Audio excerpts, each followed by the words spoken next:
పునాదుల మీద కట్టిన బిల్డింగ్ని చూసి మురిసిపోయి దానికి సపోర్ట్ అయిన పునాదులనే వద్దనుకున్నారంట. ఎలా అంటే పునాదులు అంటే తల్లిదండ్రులు.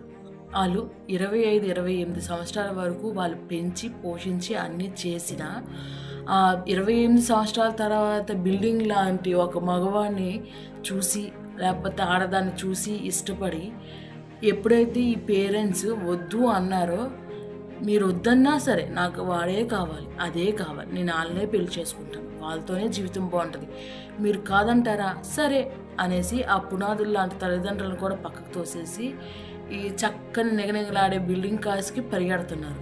ఆ తర్వాత మళ్ళీ మమ్మల్ని పేరెంట్స్ యాక్సెప్ట్ చేయలేదు, అందుకే ఇక్కడికి అక్కడికి రారు అని ఒక డైలాగులు వేస్తారు. అసలు ఎందుకు యాక్సెప్ట్ చేయాలి?